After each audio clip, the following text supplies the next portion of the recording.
সংকট থেকে সংস্কার কেমন ছিল বেগম খালেদা জিয়ার শাসনামল? বাংলাদেশের রাজনৈতিক ও প্রশাসনিক ইতিহাসে বেগম খালেদা জিয়া একটি শক্তিশালী ও দূরদর্শী নাম। ১৯৯১ সালে সংসদীয় গণতন্ত্রে ফেরার পর দেশের প্রথম নারী প্রধানমন্ত্রী হিসেবে তিনি দায়িত্ব গ্রহণ করেন। তার শাসনকাল মানেই ছিল সংকটের মোকাবিলা করে রাষ্ট্রকে সংস্কারের পথে এগিয়ে নেওয়া। শিক্ষা, অর্থনীতি, নারীর ক্ষমতায়ন থেকে শুরু করে তথ্য প্রযুক্তি, প্রতিটি ক্ষেত্রেই তিনি রেখে গেছেন গভীর ছাপ। বেগম খালেদা জিয়ার প্রথম শাসনামল অর্থাৎ ১৯৯১ থেকে ৯৬ ছিল সামষ্টিক অর্থনৈতিক স্থিতিশীলতা ফেরানোর সময়। এরশাদ আমলের ১.৮% জিডিপি প্রবৃদ্ধিকে তিনি ৪.৫% উন্নীত করেন। তার আমলেই দেশে প্রথমবারের মতো ভ্যাট ব্যবস্থা চালু হয়, যা রাজস্ব আদায়ে বিপ্লব ঘটায়। এছাড়া ব্যাংক কোম্পানি আইন ও সিকিউরিটিজ কমিশন আইন প্রণয়নের মাধ্যমে তিনি আর্থিক খাতে স্বচ্ছতা ও জবাবদিহিতা নিশ্চিত করেন। শিক্ষাই জাতির মেরুদণ্ড, এই মূলমন্ত্রকে ধারণ করে তিনি মেয়েদের জন্য ১০ম শ্রেণী পর্যন্ত বিনামূল্যে শিক্ষা এবং উপবৃত্তি চালু করেন। তার নেওয়া শিক্ষার বিনিময়ে খাদ্য কর্মসূচি সারা বিশ্বে প্রশংসিত হয়। এর ফলে মাত্র ৫ বছরে প্রাথমিক পর্যায়ে ছাত্রীদের তালিকাভুক্তি প্রায় ৩০ লাখ বৃদ্ধি পায়।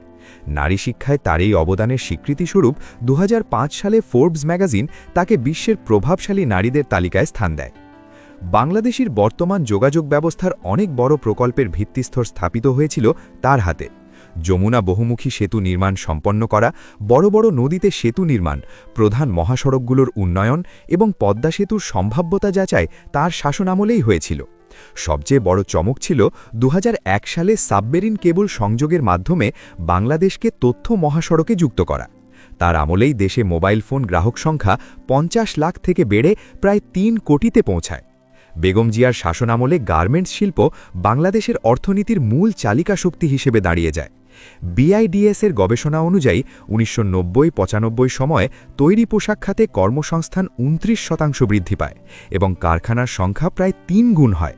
পাশাপাশি তিনি চামড়া, ওষুধ, সেরামিক ও ক্ষুদ্র কুটির শিল্পের শিক্ষিত যুবকদের সম্পৃক্ত করতে বিশেষ ঋণ ও প্রশিক্ষণ সুবিধা নিশ্চিত করেন। আইন শৃঙ্খলা নিয়ন্ত্রণে ২০০১ সালে বিএনপি ৪ দলীয় জোট সরকারের সময় র্যাপিড অ্যাকশন ব্যাটালিয়ন বা র্যাব প্রতিষ্ঠা করা হয়। এর মূল লক্ষ্য ছিল সন্ত্রাস দমন ও জানমালের নিরাপত্তা নিশ্চিত করা।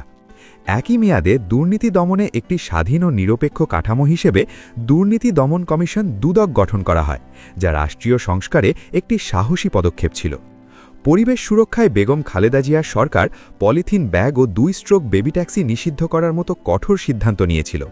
এছাড়া ১৯৯১ সালের ভয়াবহ ঘূর্ণিঝড় গর্কির সময় তার সরাসরি তদারকিতে পরিচালিত অপারেশন সি এঞ্জেল উদ্ধার তৎপরতার এক অনন্য নজির সৃষ্টি করে। উপকূলীয় অঞ্চলে সবুজ বেষ্টনী প্রকল্প গ্রহণের মাধ্যমে তিনি প্রাকৃতিক দুর্যোগ মোকাবিলার দীর্ঘমেয়াদী পরিকল্পনা গ্রহণ করেন। দক্ষিণ এশিয়ার রাজনীতিতে বেগম খালেদা জিয়া এক বিরল নজির স্থাপন করেছিলেন ১৯৯৬ সালে। গণদাবির মুখে তত্ত্বাবধায়ক সরকার ব্যবস্থা সংবিধানে যুক্ত করতে তিনি স্বল্প সময়ের জন্য সরকার গঠন করেন এবং আইন পাশ হওয়ার পরপরই পদত্যাগ করে পুনরায় নির্বাচনে অংশ নেন। গণতন্ত্রের প্রতি এমন ত্যাগ ও আনুগত্য আজ অবধি রাজনীতির ইতিহাসে এক উজ্জ্বল দৃষ্টান্ত। বেগম খালেদা জিয়ার রাষ্ট্রনায়ক সুলভ সিদ্ধান্তসমূহ কেবল সাময়িক সমাধান ছিল না, বরং তা ছিল দীর্ঘমেয়াদী উন্নয়নের ভিত্তি।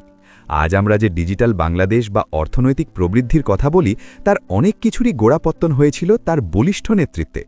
তার প্রশাসনিক সংস্কার ও মানবিক নেতৃত্ব বাংলাদেশের ইতিহাসে একটি স্বতন্ত্র উচ্চতা তৈরি করেছে, যার সুফল এদেশের মানুষ আজীবন ভোগ করবে।